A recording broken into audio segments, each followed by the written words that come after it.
Hi,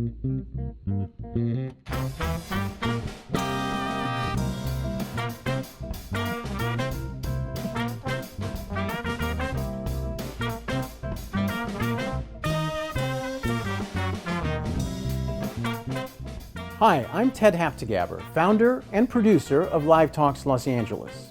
Thanks for joining us. Since we started over a decade ago, we have brought you hundreds of conversations with storytellers, writers, actors, musicians, humorists, chefs, and thought leaders in business and science. You can watch and hear most of these in our YouTube channel and our podcast. For details, visit livetalksla.org. And now, here's the show you've tuned in to see.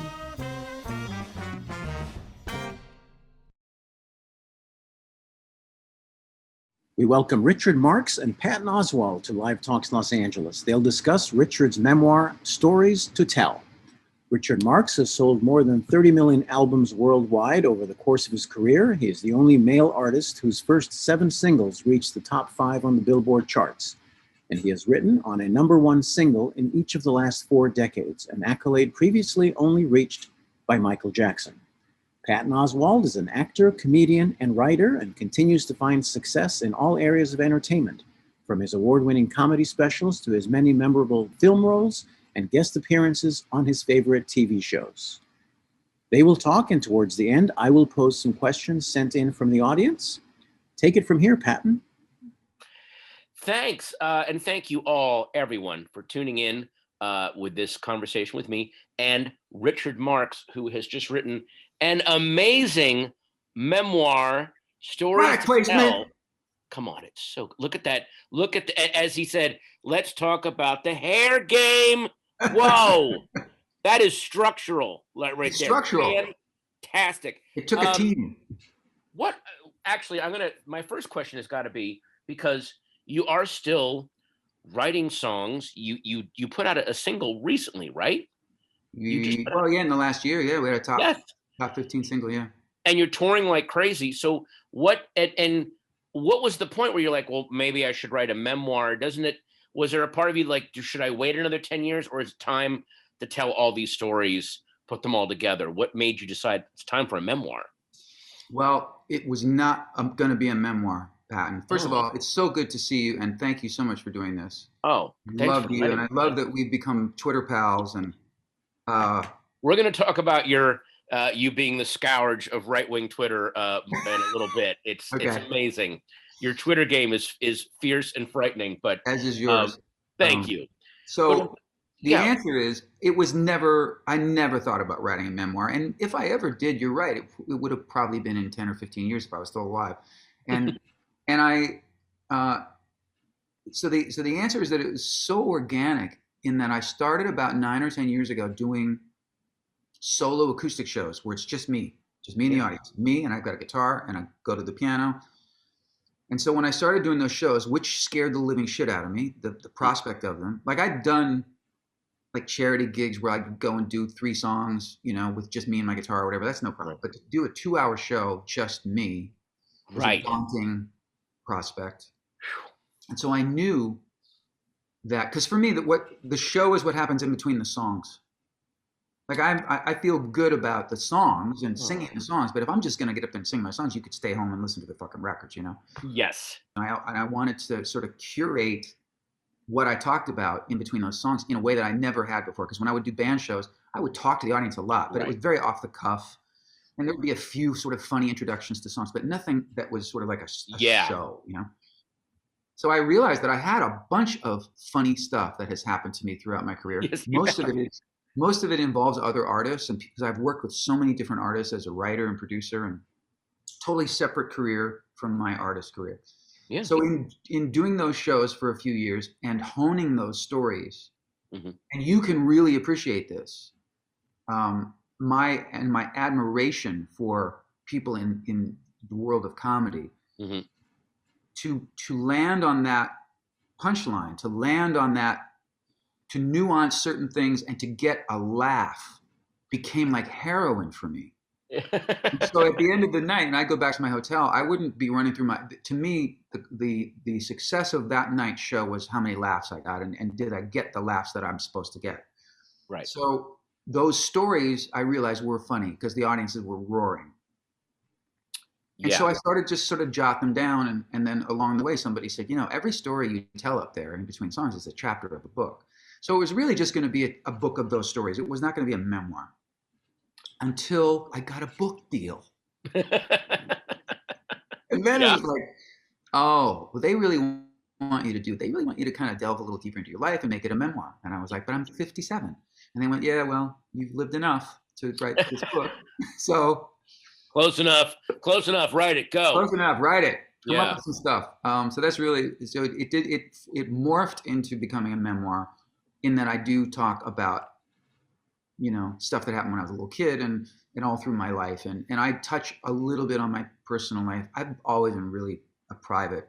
I've never been into tabloids, or I've never been that kind of celebrity, or right. It's my songs that became really famous, so that was a little tricky, but we ended up here, and and it was really organic. Yeah. And one thing I like about it is this isn't, you don't do, I'm as much as I hate bragging, I also hate false modesty. And so this is a wonderful combination of, here's a story where I was an idiot, and here's a story where I was actually kind of smart. Like, clearly, if you've lived this long and been this successful, a lot of times you'll read people's memoirs and they'll go, oh, I don't know how I did it. I'm just well, clearly, no, you knew what you were doing some of the time. So there are great chapters of, here's how you chart a successful career. And then here's this insanely stupid thing that I did. Yeah. And then I learned and survived and kept rolling forward. It's always a combination, and you embrace both of them, and it makes it so fascinating. Oh, thanks, man. Yeah. Well, go ahead. No, go ahead. Well, Ken, I do want to talk about, you said this jokingly in a text to me, but honest, like the hair routine, and this wasn't just you. This cut across all the genres at the time when you were coming up. I remember in the late 80s, there was hair metal and pop and rap groups like Cameo, and like hair was clearly was a chunk of your day. Like, I always wondered, did Richard Marx like bump into, you even have I think you have a picture of you guys with Cinderella. Is it Cinderella or Poison? No, there's a picture with me, and I think you're talking about, it's me and Aerosmith and David Coverdale. David Coverdale. But did you guys, I mean, is there any footage?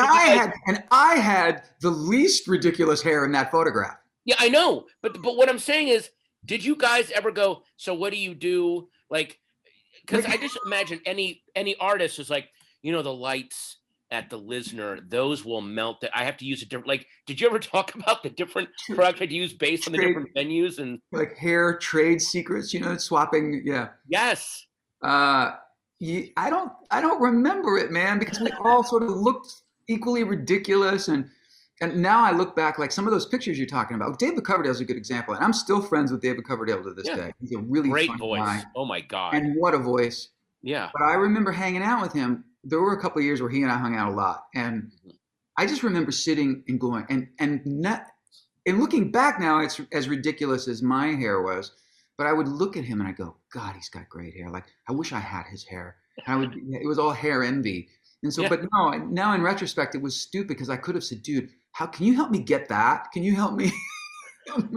I mean, I know your hair is straighter than mine and it's a different texture, but can you help me? Can we go? Look, we're in a hotel. Let's go to the bathroom. Let's call up some products. It would have been a tutorial. It would have been awesome. Oh my God, it would have been like a montage in like those movies like Pretty Woman, when someone is like trying on different clothes and they're playing Brown-Eyed Girl, and you're just, each time you come out of the bathroom, he's like, nah, it's not quite there. We're almost there. Oh God, that's genius. Now, you grew up, your dad ran a jingle company in Chicago in the 60s. Yeah. And you talk a little bit, like, there must have been this absorption through osmosis of just great, solid songcraft. Because talk about, I remember an interview with Martin Scorsese where he said he's obsessed with the old Looney Tunes cartoons, the Bugs Bunny ones, because they had to get character and plot all in 7 minutes. Yeah. Like, So writing a jingle, you got 30 seconds. You got to grab them. You've got to so that kind of efficiency. Do you think that through osmosis that went into your songwriting because you write insanely catchy tunes? Do you think that was part of the background there? Yeah, I think at the end of the day, it was just DNA passing down. Yeah. Whatever talent I may have as a singer, I got from my mom, because my mom was a great session singer. She's still with us, and what a voice, like incredible. Wow. But my dad, and this is cool. You would never think that someone who became so successful in the commercial jingle world Mm-hmm. would have started out as a total jazz snob. He was a total jazzer. He was a brilliant jazz pianist, classically trained jazz pianist. He hated pop music and he hated the Beatles. But then he accidentally realized that he had this knack for coming up and imagining really catchy melodies. And then he embraced it all. And then he became like the biggest fan of all pop music. And right. So I think that I have to believe that there's just some DNA in that because, and also because I grew up like all my friends' parents, none of my friends' parents, I was born in 1963, right. None of my friends' parents were blasting Hotel California or Minute by Minute by the Doobie Brothers. Right. My parents were. Really? So yeah, they loved the same music that I loved. And so we had that in common. In fact, it was my dad who sat me down and played me The Stranger by Billy Joel. It was my dad who played me, Elton John. And I played him Queen and The Who. And we traded and he loved all of it, Yeah. You're right. My dad, and this is something I'm sure I mentioned this in the book, but I couldn't really demonstrate it in the writing of the book. But he never wrote the slogans. He would get the slogans from the advertising agencies. He would only write the music that accompanied them. Oh. So he would imagine this. So this would have been in the 70s now, probably. He gets commissioned to write a melody to accompany this phrase. Ask any mermaid you happen to see, what's the best tuna? Chicken of the sea. Now, that could have been like a Looney Tunes jingle, right? Absolutely. My dad wrote, ask any mermaid you happen to see, what's the best tuna? Chicken of the sea. Beautiful. Yeah. Beautiful chord changes, like badass. Yeah. So yeah, I definitely got my instinct for memorable melodies from my old man for sure. Yeah, you can get those melodies are you can remember those way longer than you can remember other stuff, which it's not how your dad was a jazz musician. That guy, Bob Duro, back in the day was a huge jazz musician. And then, but his claim to fame is he did Schoolhouse Rock, right. All the most catchy tunes, that same idea of, I mean, I can recite the preamble of the Constitution because I heard it set to music like forever. Right. That kind of thing was going on. So, yeah. So then when you got that great message from Lionel Richie when your tape started making its way around, which is it's such a great hedging his bets where he's like, I can't promise you anything, but you should probably move to Los Angeles. And he just kind of left it at that, which is such a great, like, come here, ain't promising nothing, but here we go. Yeah. And you moved from Chicago to LA. Yeah, I was 18. I just graduated. The phone call from Lionel Richie came like in the beginning of my senior year of high school. Wow. And so I was 17. And then I abandoned my plan to go to college. My parents were totally on board, I have to say. And Lionel gave me his number. And he said, look, when you come out to LA, look me up, But again, like, I have no work for you. I have nothing for you except encouragement. And he was Patton, like, when I tell this, one of my favorite things about writing this book, and more importantly, doing these kind of things and doing TV interviews and radio interviews, is that I get to talk about Lionel Richie, because I can't stress enough, how he changed my life, truly changed my life with his just graciousness. Mm-hmm. But his just, anybody that knows him knows this is who he is, okay? He's like, if you don't like Lionel Richie, you're a fucking asshole. You're just clueless. Yeah. I mean, if you like, whether you like his music or not, but if you go, yeah, that guy seems like a dick. You're the dick. I mean, he's just the best. But also his music, he was at that point where he was having to give his songs to other artists because he has so many hooks that I feel like his manager's like, just give this to Kenny Rogers. You can't have this many songs on the radio. Just sell this one. What you, dude? Like he just doesn't not. He never doesn't. He's never not writing a million songs. He just right. No, there's a story, and this is for his book. You know, obviously not mine, but I'll tell you the story because I know it. When he was still with the Commodores, and they had just had Easy and Still and Ceylon, and so he comes in to. They're going to do the next album because they would do it back then. You did an album every year, right? Lionel comes in and he goes, and they go, "You got anything new?" And Lionel goes, "Yeah, I just wrote this thing. Lady, I'm your knight in shining armor, and I love you." And they were like, "Yeah, we don't like that. We don't want that." The Commodores were like, "Nah, that's no good." So Lionel goes, "Hey, Kenny Rogers, you need a song?" And of course it becomes #1 for 97 weeks in a row, and ridiculous. Yeah. So then Lionel bought a pool. So Lionel Richie in 1982 is arguably, maybe next to Michael Jackson, the most successful, hottest person in the music business. Yeah.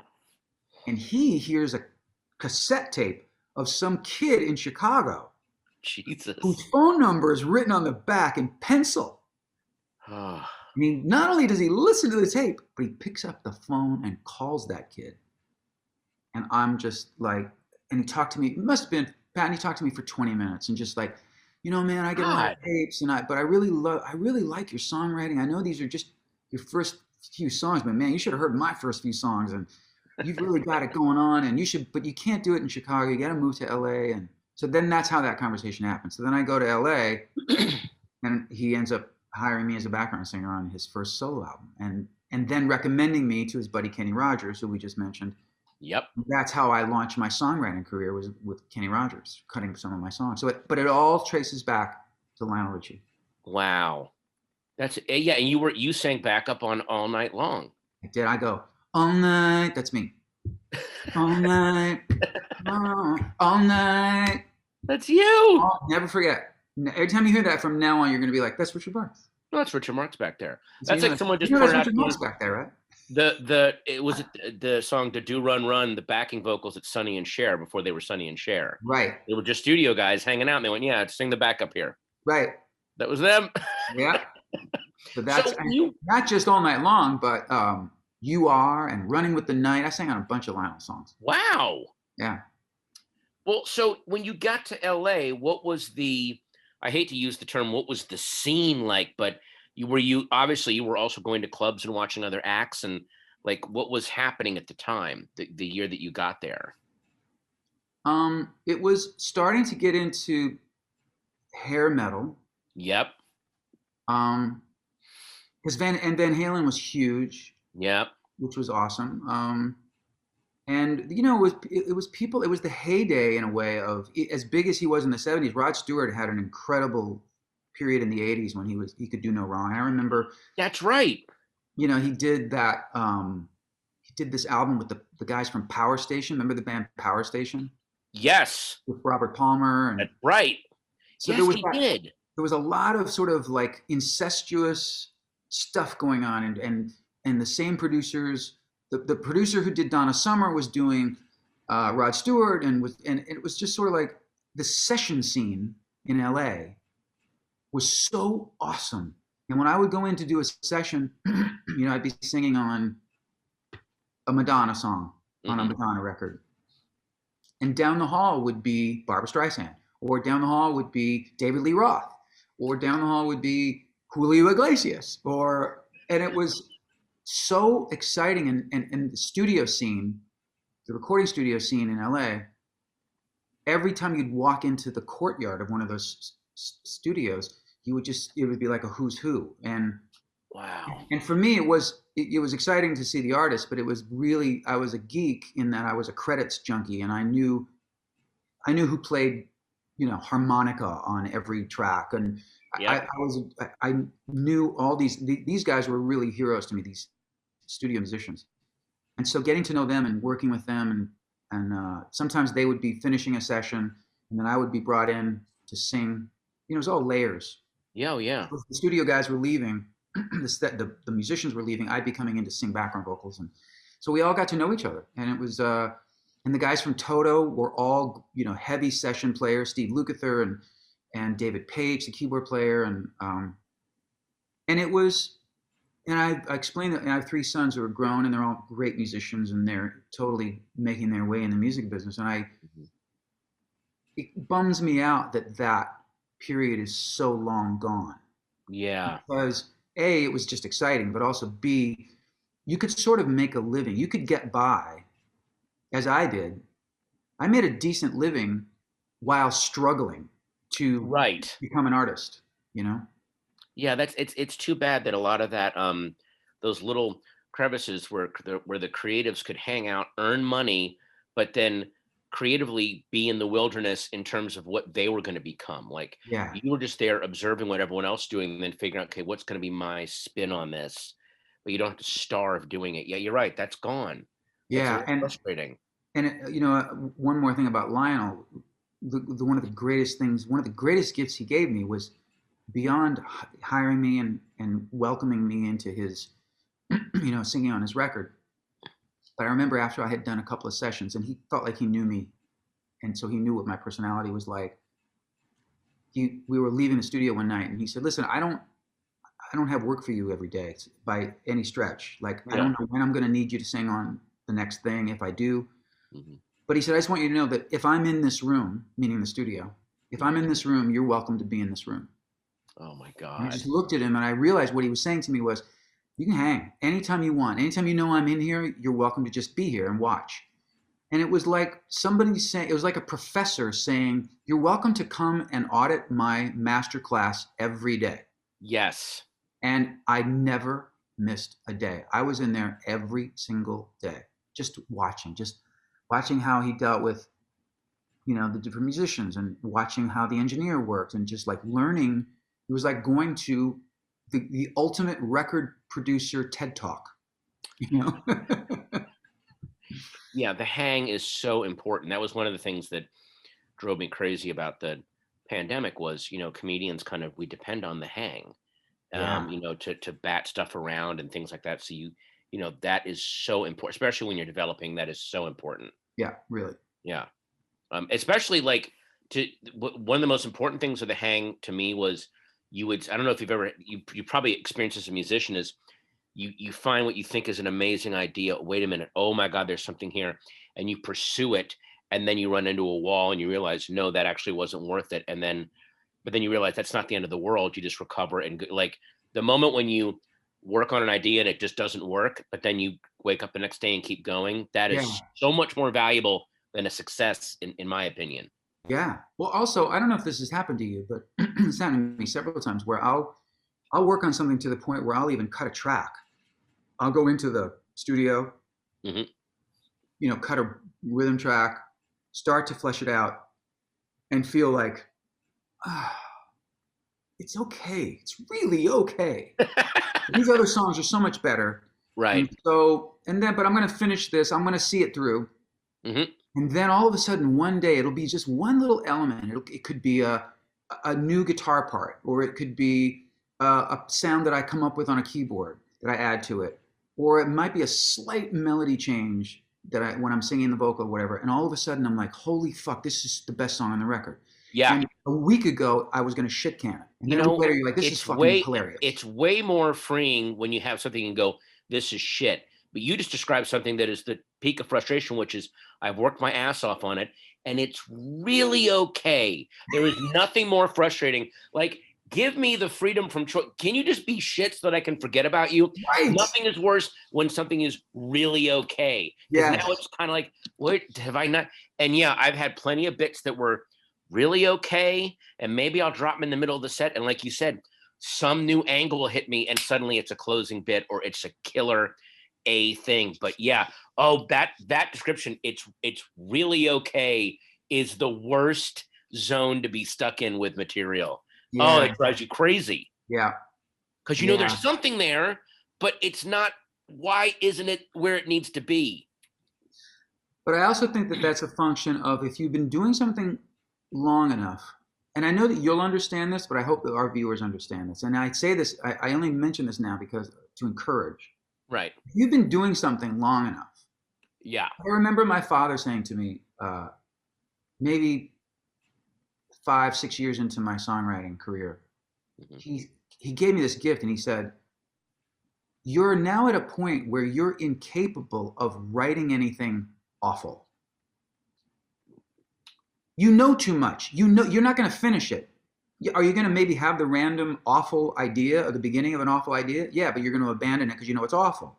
You have a perspective now where anything that you're going to work on is going to be something that you like in your head. And if you like it in your head, there's no way it's going to be bad. May not be a hit, may not be better than some of the other stuff, but it's not going to be garbage. And that's where it gets tricky because then that's where it has the danger of falling into this is really okay. Oh God. I'm sorry, when you said that term, I have to go write that down because that's hell for a creative. Yeah. Yes. Really okay. Like, no. Yeah. Your recall for these stories seems to be amazing, but were there times when you had to, when you were remembering these stories, did you have to go check calendars or check just to make sure the dates were correct? Because you seem to have a lot of incidents in your life. How good was your memory with these? I did a little bit of that, but probably like you can probably relate to this. There are certain things that happened or stories that you've told or that you continue to tell that you associate with a particular era of your career or a particular project. Like I'm sure you and Meredith, you'll be telling Meredith a story about something that happened in your life and you'll remember, oh, that was like season 2 of King of Queens, or that was that year I did that special, or that you know what I mean? And so you know what that year is because that's what you associate it with. Right. So that was helpful. But you're right. No, I totally did. I had to go back a few times and research like when did that song peak or when did was that the second tour or was it the third tour? And then there were only a couple of times I texted people from that time, right, to say, "This is what happened," right? Just before I put this into print because I don't want to get before I cash the advance. Yeah. This is what happened, right? This is pretty much what happened. And I didn't get any pushback. Everybody, like, no one said. In fact, if anything, they would maybe just remind me of an extra layer, or they would say, "Oh, and then he said that," and I go, "Oh my God, you're right. Thank you." It's a better ending. Yes. Yeah. There was a little bit of that, but no, for the most part, these are stories that I've told my kids and my friends, and if we're lucky enough in this crazy journey to be able to have a collection of things that have happened to us that are really bizarre or really funny, particularly if they're self-deprecating, particularly if you have a sense of humor about yourself, and you can make people laugh telling them a story that really happened that is humbling for you. Yeah. I mean, that's what it's all about, I think. I mean, the people I know whose only stories sort of paint them as the hero those are not people I really want to hang out with. No.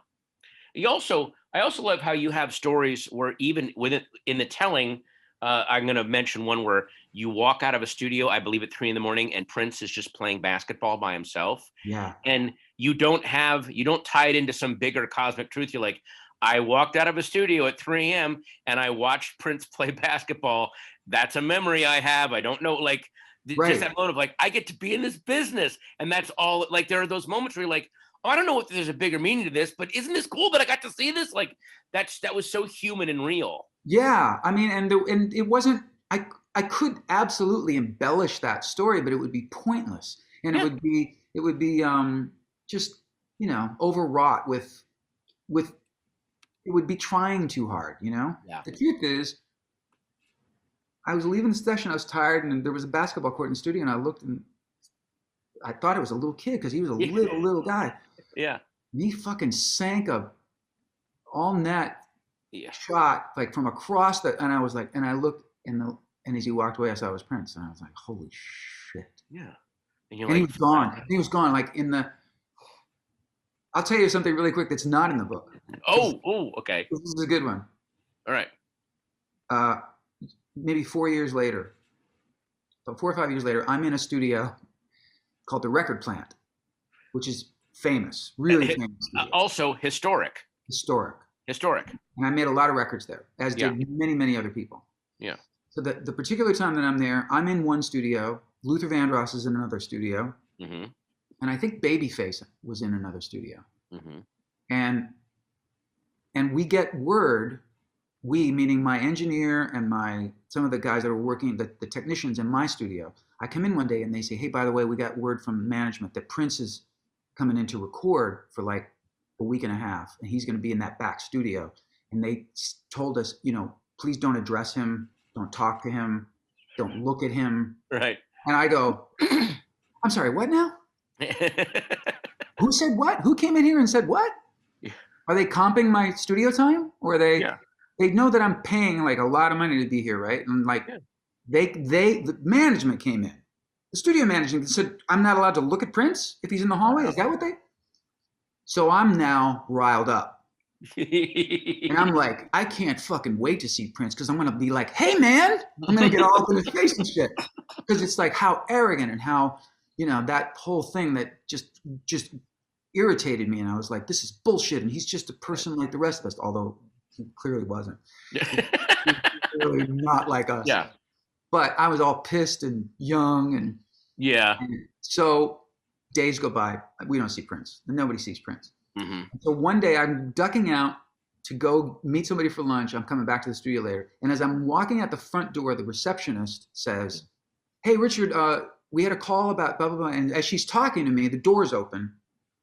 And this purple limousine pulls up. And I look, and out comes his bodyguard, whose name escapes me now, but he was pretty famous back in the day too. This gigantic guy gets out, and then Prince comes out, and he looks like Stephen Wright's old line. He's the guy who poses for trophies. He was that small.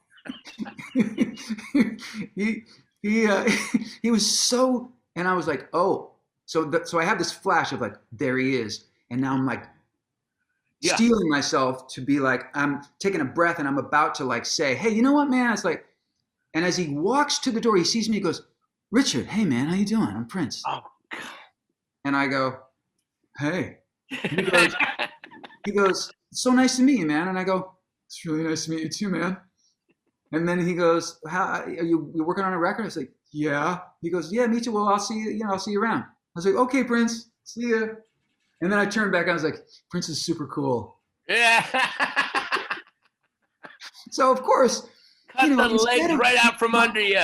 Immature me never even thought that it was possible that it was his manager, his handlers that were going to like put that shit out there, and that Prince himself was super cool. And like, at least he was to me. And I felt like an asshole. It's, oh man, we get to be in this industry. It's the best. Yeah. So I'm so fascinated with your first single, Don't Mean Nothing, came out, that was 87. Guns N' Roses' first single, Welcome to the Jungle, which are essentially about the same thing, which is hang on if you're going to try to make it in Hollywood. But if you look at the lyrics, yours are so much more biting and even darker and vicious, but you have smuggled them in this very catchy pop song, whereas their music announces itself as this is really hard and rough, but their lyrics actually have some hope. Like, you'll get it eventually. It's okay. Well, your song is like, hey, there's no promises. You're probably going to get screwed. Like, it's just this, I always love the disconnect sometimes between pop music and say grunge or punk, where, back in the day, everyone's like, yeah, the Sex Pistols that stuff is really vicious. And then, you and your parents can go listen to Steely Dan. I'm like, have you ever listened to Steely Dan's lyrics? They are way more cynical and dark than anything that the Clash, like they have they have a sour, their worldview is so much more sour than the Clash's and the Sex Pistols. Totally. It's fascinating. But the music is what pulls the bait and switch on you. Right. You know? Like it's and then that so nice, and you're like this, and you're like, oh wow, this is about murder. Oh. Yes. Well, we're gonna get to Hazard in just a second, but who directed the video for Don't Mean Nothing? Dominic Senna. Again, it is so, you're in that horrible little I just remember those apartments with the, you know, the sad kind of dying palm tree. You're watching the next person come in. In the Guns N' Roses video, it's Axl gets off the bus with his, you know, little corn thing in his mouth, and he's all hopeful, and he's gonna make it, and you've already had your soul stomped, and you're just in the court. You're like, here they come. Like, it was just like the parallels between those are so fascinating. It sounded like you were having, like you said, you're making money while you're struggling, but you wrote this really very cynical and kind of factual song about, is that based on stuff you had seen or also stuff you had experienced personally? It's both. It was a little bit me, but when I look back on that song, and I still, all humility aside, I love that song. I still love singing that song. That song is so important to me. And I wrote the music with a guy named Bruce Geitch, who used to play guitar on my dad's jingles in Chicago. Wow. Bruce is about 10 or 11 years older than me. So when I met Bruce, I was 14, I think. Mm-hmm. And he was in his mid-20s, and nobody in the jingle world back then wrote songs. They just played them, right? And I said to Bruce Geitch once at a session, I was 14 or 15. He tells the story. He goes, so this kid comes up to me. He's like, hey, you want to write a song with me? And I was like, you're the boss's kid, right? Yeah, I guess I have to. So I ended up started writing songs with Bruce. I wrote songs by myself, but he was my first collaborator. He was the first guy I ever wrote a song with. And so when I moved out to LA, he followed me out to LA because we'd become great friends.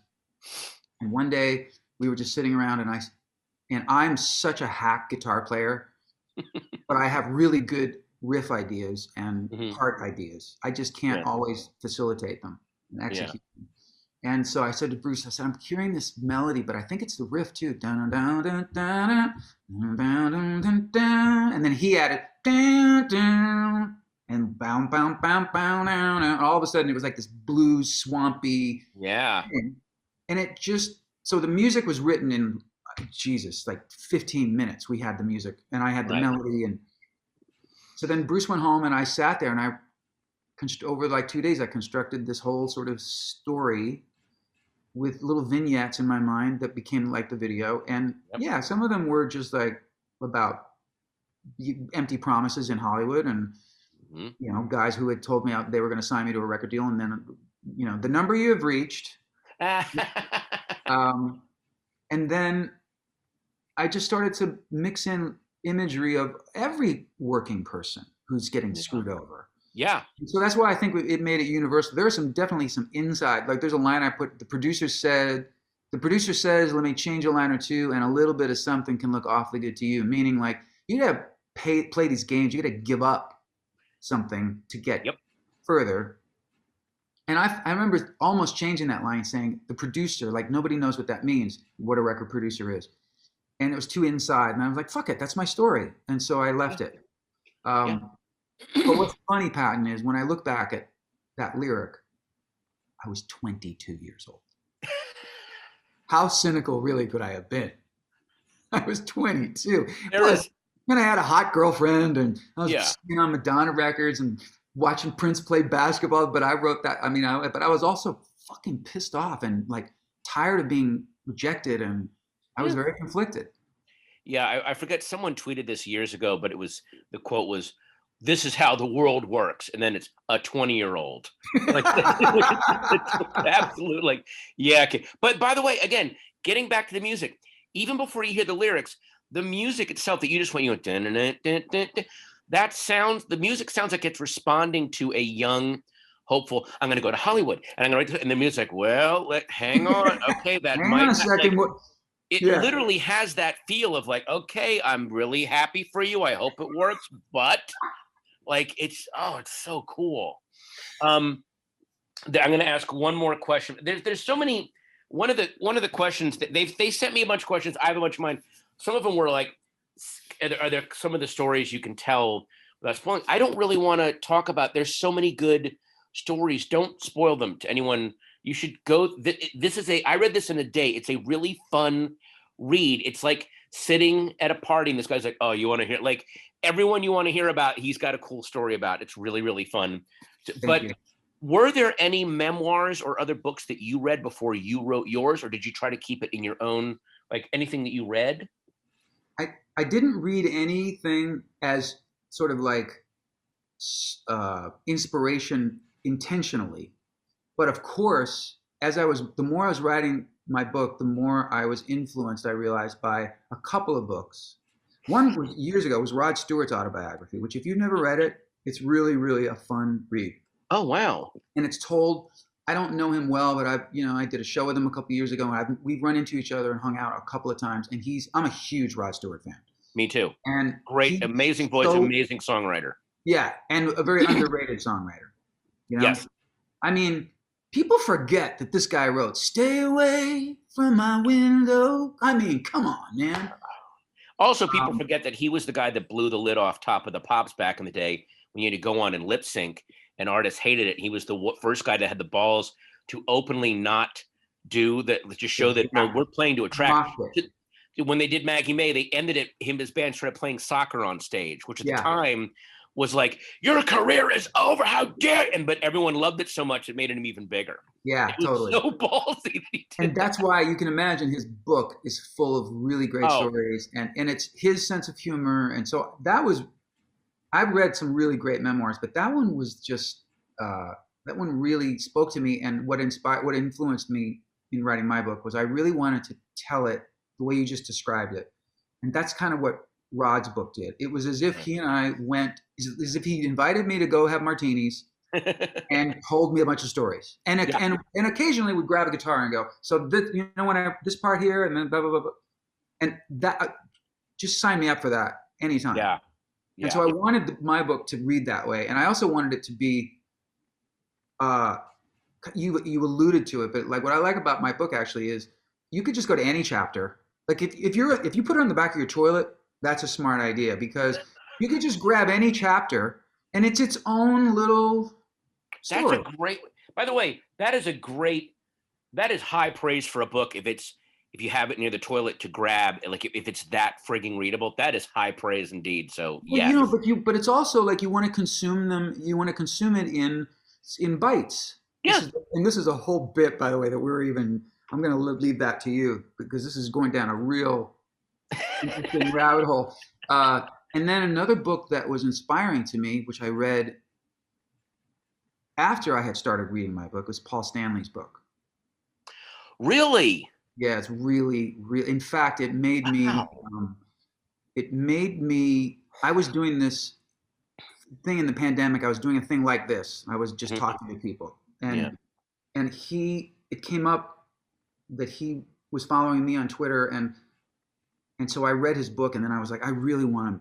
Like, I felt like I got to know him a little bit, and that I think I would really like Paul Stanley. I think Paul Stanley might be like a super cool guy. Well, through Twitter, just like you and I have become acquainted through Twitter, Paul Stanley and I are now, like, we have lunch together. I'm having dinner with him tomorrow night. And his book is really fantastic.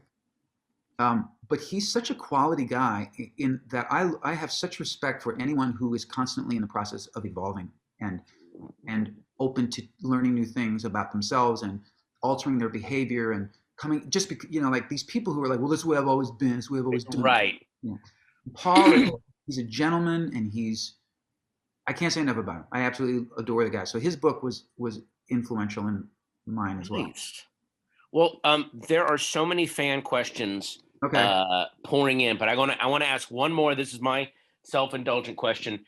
There's a chapter in this book. A lot of the chapters have song titles, and you talk about the writing of the song. There's a chapter about the song Hazard, which, again, I love this song, not only because it's a great song, because it came out in 1992 at the height of grunge. This is after grunge had broken and everything was about darkness and murder and addiction. And then you write the sweetest sounding, almost pop country song that goes to #1 and it was at #1 for a while. Yeah.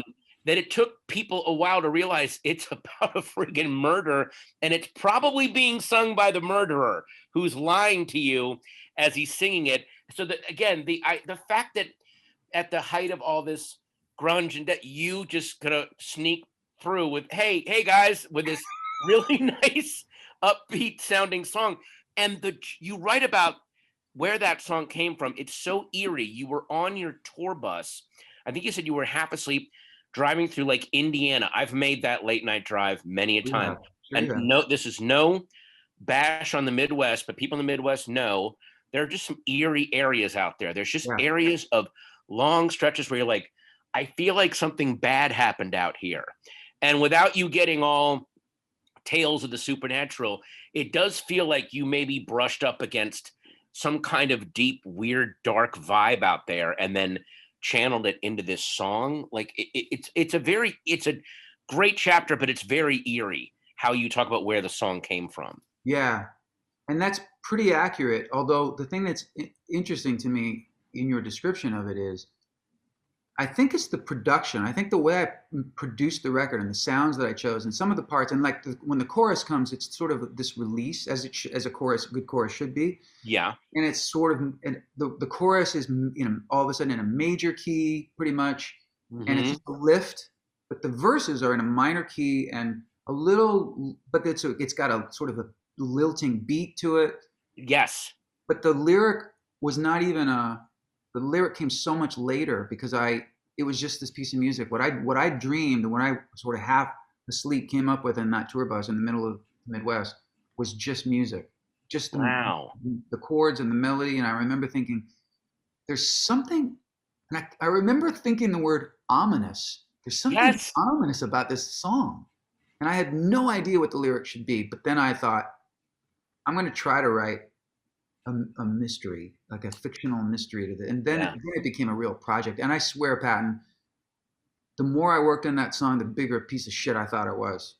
Oh my God, really? I almost didn't record it. I thought it was such a piece of shit. I thought nobody's going to care about this stupid, but then I started to look at it as an exercise. As a songwriter, I wanted to try to grow and do something I hadn't done before. And I especially was I was getting pegged as this love song king, and every album had songs that were all different than that, but the label was putting out the beautiful love songs. And I think I was pushing back against that a little bit.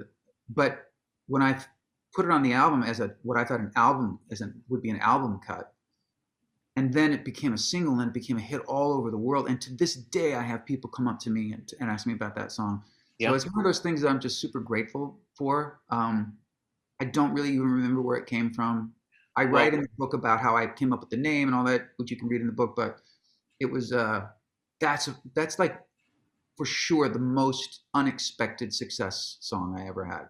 Yeah, and that chapter, without ruining it, has a terrific punchline where you deal with some fan questions, and we'll leave it at that. And also, I props to you when it came time to do the video. If anything, you doubled down on the ambiguity and the mystery of it, and made it even more confusing. Thank you, bro. Love that. I love it. Thank you. So yeah, it's pretty amazing. So do you have a tour coming up? Like now that the pandemic is lifting, what is next? Obviously, the album came out last year, right? The new one? The last album was right before the pandemic. Let me ask you this, because between musicians and comedians, if a comedian puts out an album or a special, and then they go on tour. By the way, your last special helped get me through the pandemic, so thank you for that. Oh man, thank you. Great. So great. Have you seen Bo Burnham's new special? No, but I heard from somebody mentioned it to me yesterday. God. I can't wait to check it out. It's amazing. It's like, oh, that's the next step. But I remember I was talking, I'm going to drop a name. I was talking to Huey Lewis. He guested on. Oh, I love Huey Lewis. Huey. And he said, we were talking about musicians and comedians. I said, if a comedian puts out a special and you go on tour, and if you do the stuff that you just did on your special, people will be happy, but they'll never come see you again because they're like, well, that's all he does. If you go out, so in other words, you better have it all new material than what they just saw. But if you're a musician and you put out an album, you better play that album. That's what they came to hear. And when I said that to Huey, he was like, oh my God, not only is that true, he goes, when I was a teenager in San Francisco, I remember very distinctly going to see Led Zeppelin at the Fillmore, and they were touring on Zeppelin 3. So we wanted to hear Immigrant Song and Going to California and all the stuff off of 1 and 2. And I remember distinctly, they went into Stairway to Heaven, which had not been on an album yet. Half the audience got up to go get drinks. Like, I don't want to hear the new stuff. Like, they left. They just went, I don't know what this is. So yeah, it's very, have you ever tried, like, what's the process of like, have you ever put in new songs in your set, or do you work them out beforehand, or what's that like? That's a really good question. And I've had this conversation with other comedian friends of mine where I've said, you know, one of the gifts of what I do is once I've done something that's been successful, part of my job really is to keep doing it and to keep want to hear it. And luckily for me, you know, I've yet to have one of those shows where I'm like, oh, not this fucking song again. Because I wrote all these songs. I love these songs. And so I have no problem with that. But getting new material into the show is an art form. Mm-hmm. And I've learned over the years what the mixture is, what the recipe is, I think, where, and part of it is the way you set it up. If you just play a new song, even if it's great, the audience is immediately, oh, this is new food. Do I like this? I don't know. Is it too sweet? Is it too salty? Is it too? You can like feel the audience, kind of like you can feel that. But if you set it up and you go, so here I want you to play. I always say this in my shows. This is a true story. A few years ago, I started telling the audience early in the show. Yeah. So listen, tonight I'm going to play everything you know. I'm going to play as many hits as I can fit in. Yeah. I'm also going to play a couple, maybe 3 new songs. That's it. No more. Because I go to concerts too. And you know what? If I go see Rod Stewart and he's like, okay, now we're going to play like 9 new songs. I'm like, fuck you, man. Play Maggie May. Oh my God. You're the same tone as a mom going, I want you to have 3 bites of broccoli and then you can have the mac and cheese. You will have the mac and cheese, but you've got to have, come on. Like, but that's how I try to do it. It's the same tone. But the point I was going to make, and you know this, but it's worth mentioning because I don't hear people talking about this. When I'm 90 years old, God, if I'm still out there, I'm going to be wherever you go. I'm going to have to, right? Yep. But if you, even on the tour after you've had this massive run, like let's say you put out an album and a special and it's through the roof and the tour is like a motherfucker. If you do even the best 3 or 4 of those jokes, those routines in your next tour, people will be like, he did this last year. Yeah, he ripped us off. It's not fair. Well, it's what Chris Rock told me. If you do any of your old stuff, they'll be very happy, but then also they'll never see you again. Right. Not even out of anger. They'll just go, oh, I've seen what he does. Right. And like you give them license to never come see you again. Yeah. But if you do an all new hour after they've bought your album, then they're your fan for life. Yeah. But with musicians, it's the opposite. If you go out and did all new stuff, they would be like, what? Like they would, don't go see Richard Marx.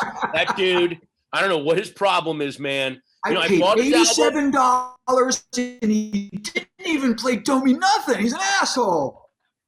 I went and saw Sting one time and he did a bunch of encores. And on the 3rd encore, we're still screaming because he hadn't done Roxanne yet. Yep. And he came out and he didn't really look defeated, but he was like, you knew I was going to come out because I hadn't done Roxanne. Like he said it like, you know I have to do that song. And he did the same thing as you did. They're going to wheel me out here in a wheelchair with a big ivy thing. Yeah, like, exactly.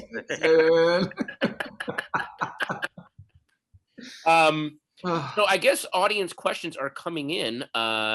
Yes. Yes. Can you guys hear me? Oh, yeah. Hi. Yeah. Okay. Terrific. Here's the first audience question. Richard, are there any stories you left out of the book or you hesitated putting in? Yes and yes. there are a lot more stories, and maybe there'll be more stories to tell. I don't know. Yeah. Um, Can I just say, I mean, I told a couple today with Patton. Just really quickly, Richard Marx is in the music industry. There were a lot of stories he left out. Without even knowing the stories, I know he left stories out. Yeah, and part of the criteria for that was I really deliberately did not want to tell stories about people that, even people I don't particularly like, that showed them in a really unflattering way, because what's the point? Yeah. What's the point? I don't, and for the same reason I didn't write about my personal life, my love life particularly much. I talked about a little bit about my first marriage, and I talked about the end of it, and I talked about and what a wonderful person I was married to all those years. Mm-hmm. And I talk about my relationship with my wife now, with Daisy. But I've read books where guys talk about they slept with this one and that one, and it's just like, it's so inelegant, and so that's just not me. Yeah. And it feels sad and desperate whenever you read stuff like that. Totally, I agree. Yeah. Next question, and this serves to both of you. Both of you are going to be going out on tour soon. What will be the first thing you're looking forward to meeting an audience? You first. I mean, the thing I'm looking forward to is that moment in the middle of the set where you're you've gotten so comfortable that you don't feel like you're doing a set anymore. You're just talking, and then the audience will maybe say something, and then you'll go off on that. Like when you and the audience are both off into unfamiliar territory as a comedian, and you know the moment when it hits, it's just like, oh, now I'm up here.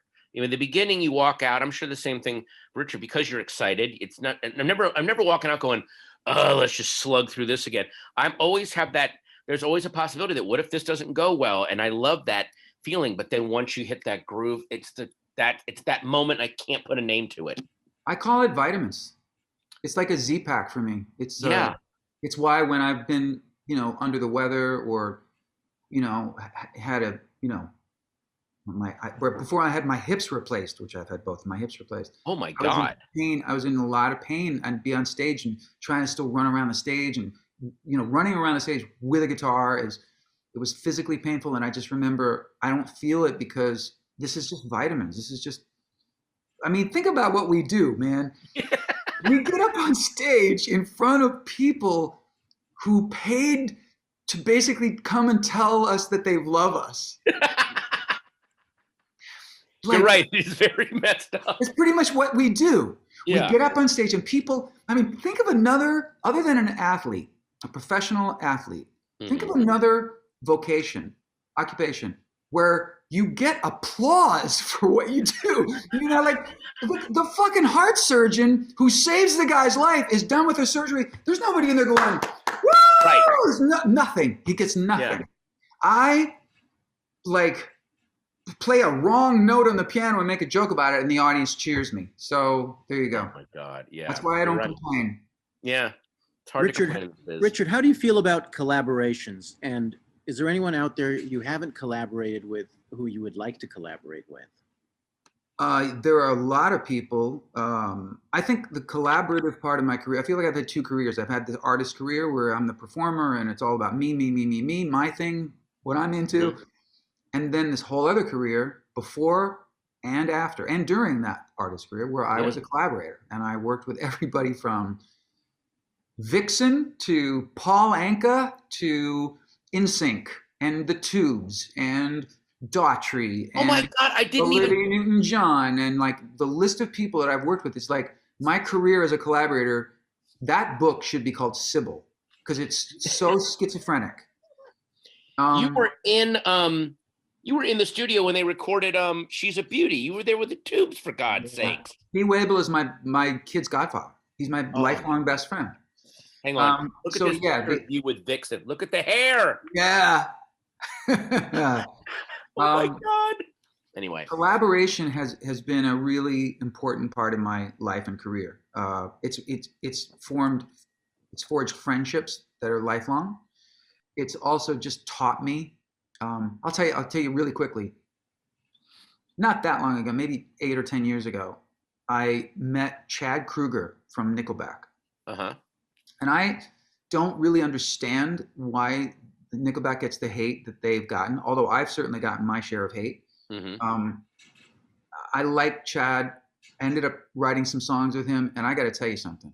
I learned a lot, and this was well into my 40s, and a long career. I learned a lot about songwriting from Chad Kruger, from writing with him, Wow. just because he does things differently, and he focuses on certain things that I didn't find as important until I wrote with him, and then I was like, and he from that point on, I think differently as a songwriter because of him. And there are plenty of people I could mention, but he's a much younger guy than me. And so collaboration, I think, is really important, just as I like just being in a room and writing it by myself. Most of my hits I've written alone, but I love collaborating for sure. Yeah, I love the fact that there are younger people in my industry coming up that make me change and rethink what I do. The fact there's people like Eric Andre and Bo Burnham that are changing the form of what I thought I had mastered. But I think when you fool yourself into do you think you mastered something, you stop growing.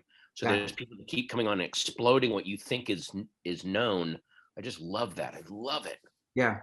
So, but the end of that question, the people who I really admire right now, Tove Lo, who's a female singer from Sweden who I'm kind of obsessed with, Dua Lipa, Bruno Mars, who I think is maybe the best artist on the planet right now. Yeah.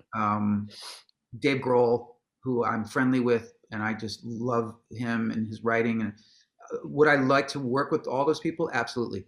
They don't need me. They're doing just fine. They're doing just fine. Now, if one of those people goes, I think it would be kind of cool to see if Richard Marx could weigh in on this, I'm there in a heartbeat. But I don't have a bucket list of collaborators, wish list anymore. I've worked with everybody that I really wanted to work with. And now I'm just sort of like, I'm enjoying just being a fan from afar. So I'm not pursuing anything. If it shows up in my lap, I'm going to be thrilled, but I'm good. And they're fine. They're doing fine. All right, we have two more questions. Next one is, talk about your songwriting process. Do the lyrics come first? Are you thinking of the music as you're writing the song? The music 99% of the time comes first, like complete. And then I live with the music. And then little by little, the lyrics will come. The music will tell me what the lyrics should be. And that's why writing music I can do all day long. It's effortless. I have, in my phone, I have, even right now, and I clean it out every so often and I transfer, but my voice notes is full of 20-second, 35-second pieces of melody that I really think are cool that I need to just sit down and flesh out. And then that will eventually become a song with lyrics, obviously, but the lyrics take me a long time. It's not as effortless. And I really don't want the lyrics to be cliched or stuff you've ever heard a million times. And so that's the tricky part for me. And I have to live with the music that I write for a while before it sort of reveals itself. Right. So, and when you say voice memos, is that you just going, did it, like you're doing the melody that you think of working on, or? I'll play you one right now. Okay. I'm not scared. Let's see. Elvis Costello said he doesn't know how to write music and he'll be with his band. Guys,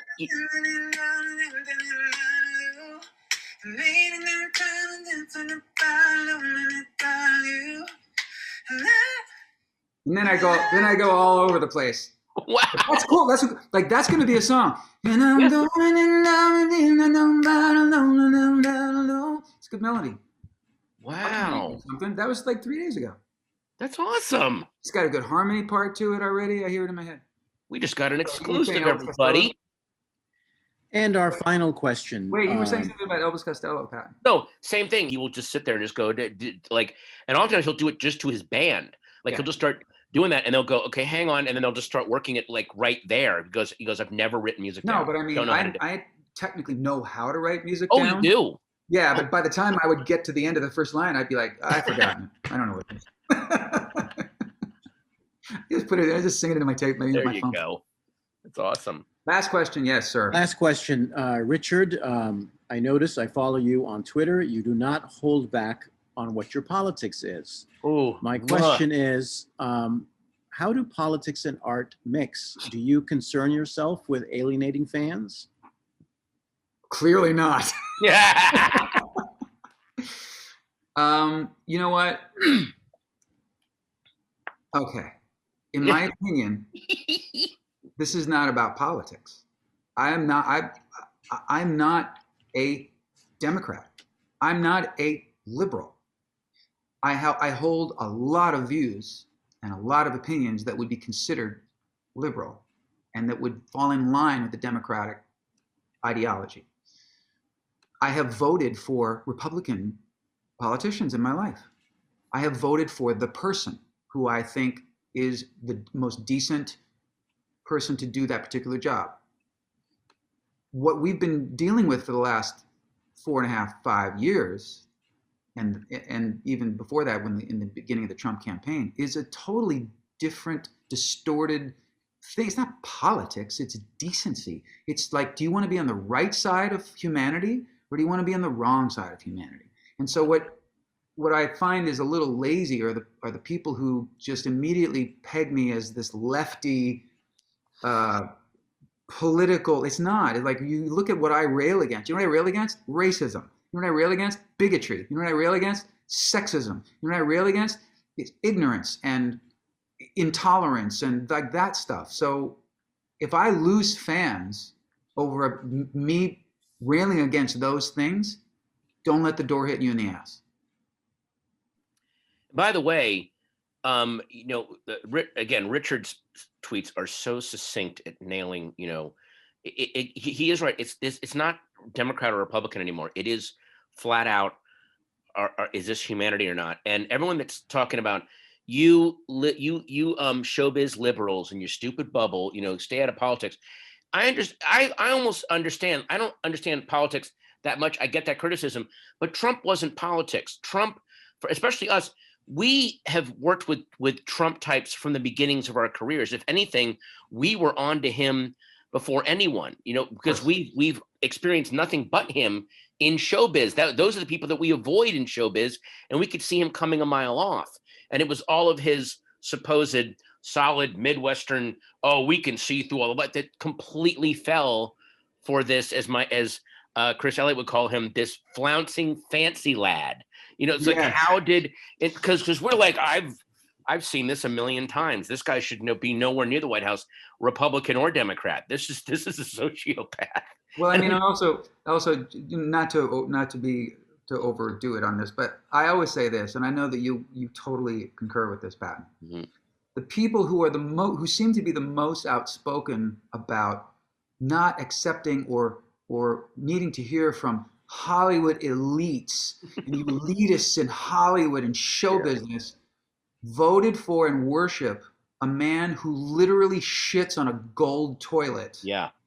And they get their news from a man named Tucker Swanson McNear Carlson.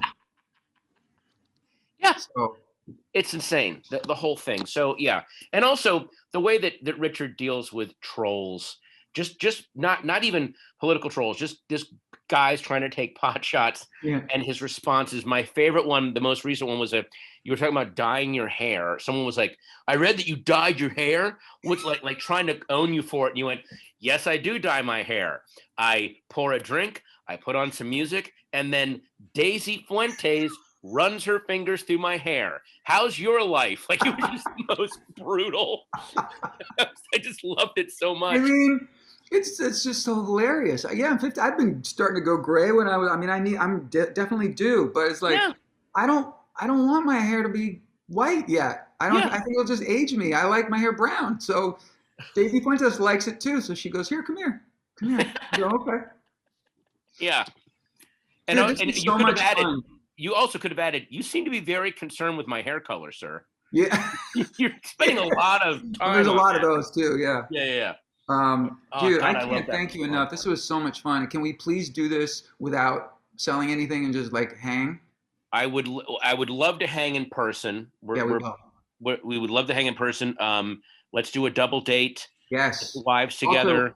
Also, Meredith and Patton have a killer new podcast called, and I remember, don't tell me, did you get my text? You got my text, which we should have you on to talk about stuff. We're gonna start having guests in a couple of months. Anytime. We'd love to have you on. Anytime. And congratulations on that, and congratulations on your life and your happiness. You know, like so many of us who were, and I didn't know you, but I was a fan of yours, and but I know your story. I know the hardships, and I know kind of where your trajectory, and it's seeing you seemingly without knowing you yet, just sort of cashing in on happiness is like, it's nice. It's really nice to see. I'm really happy for you, both of you.